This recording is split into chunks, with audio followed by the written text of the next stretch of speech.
good day, everybody, and welcome to another edition of High Heat as we chat to you about what's going on here as we head to mid-June. Nice to have with us Liberty Mutual, of course, with our good buddies Moses and Mitch Green today.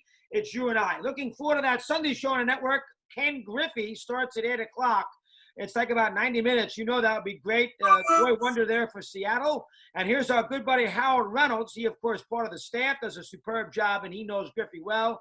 He and Marion in 83. Griffey got there in 89, and he joins us now. Howard, good to have you with us.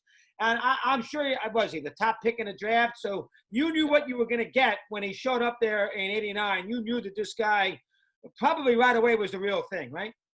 Well, I knew the minute we saw him try out. You know, there was a lot of number one picks, as you well know, that were busts. It just didn't work out. So you don't really know what you're going to get to this Hall of Fame caliber. You weren't expecting that. But the first day he came to work out, you know, the number one pick comes and works out with the major league team.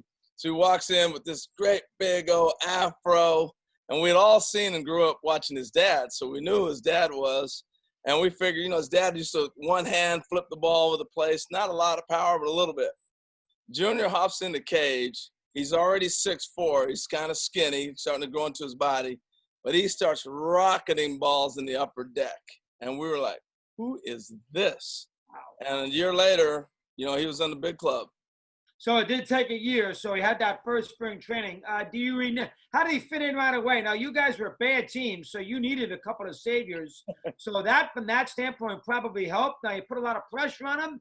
But I would think that you would die and have a 20-year-old on the ball club to sort of bring a new era of Mariner baseball. How about that for a second? Yeah, actually, he came to work out with us when he got drafted. He was 17, turned 18 that year in November. And then the following spring, he came to spring training, and Dick Williams was still the manager. He wanted to keep him.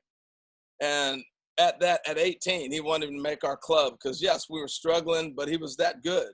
And then he went and played that season of A-ball and advanced, I think, to AA.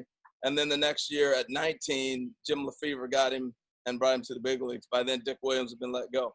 All right. What did he what if he had a weakness, breaking pitches, fastballs up and in, playing, knowing the hitters right? What was the weakness early in his career that you noticed right away in his rookie year?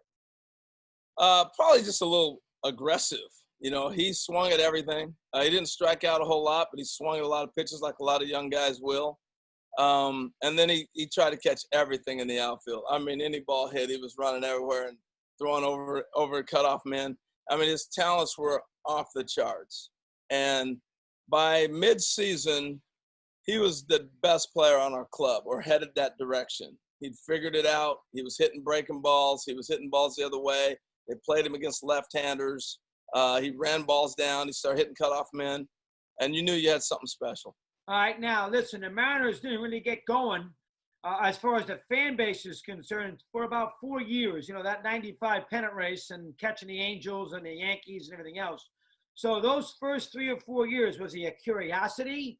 I mean, I really didn't draw great. It took him a little while for the Northwest. I mean, Griffey's one of the famous athletes in the history of Seattle. He wasn't those first 4 years at the Kingdome, and people did not show up that much. Give me some thoughts on that for a sec. Go ahead. Well, they showed up for him.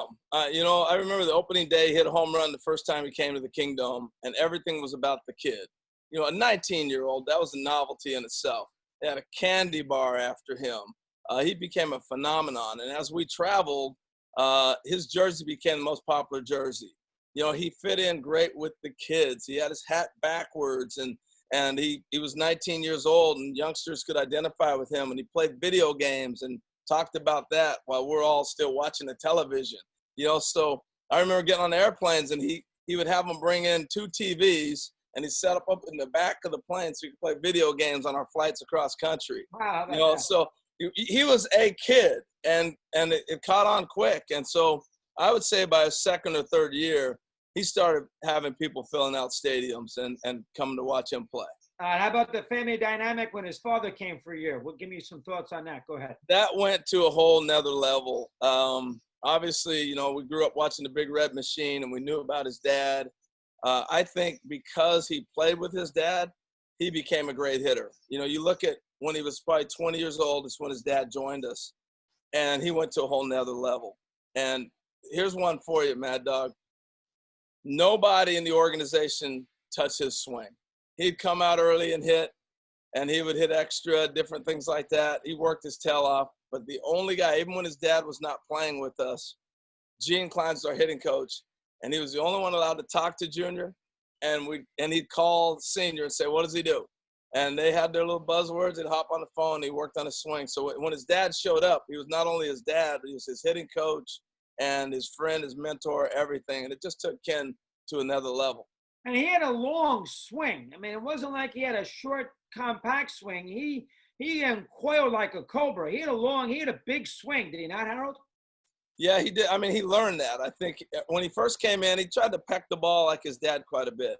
But as he grew, I think when he first came to Seattle, he was about 180 pounds. And when he became a man, by the time he was 25 or so, he put on another 20 pounds. And if you ever stood next to him, he's a big guy.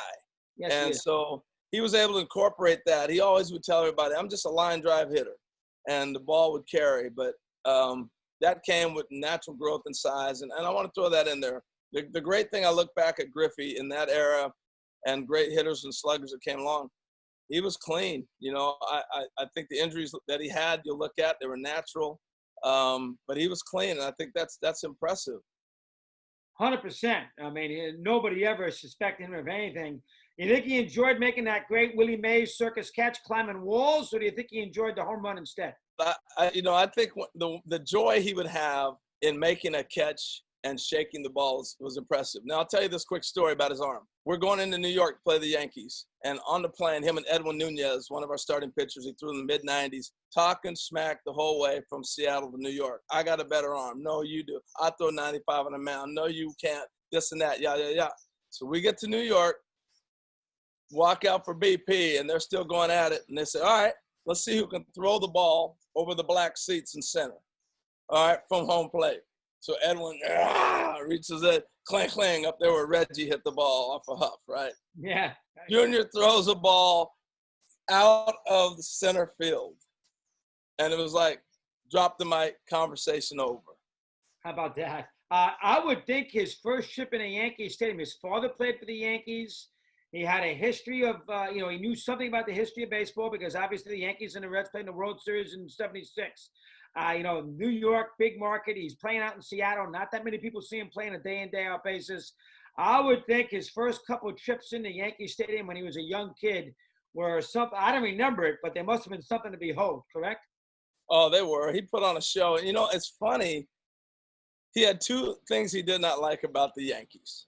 One, he would wear his hat backwards, and the first one that said something about it was Buck Showalter, like, hey, you got to wear your hat the proper way. The reason he wore his hat the way he did was when he was a kid, he'd put on his dad's hat and it never fit, so he'd just spin it around. So that's how he came up with wearing his hat backwards. Okay. The second one, and the most important one, was Billy Martin, when his dad was playing there, would not let the kids be in the clubhouse. He'd kick them out.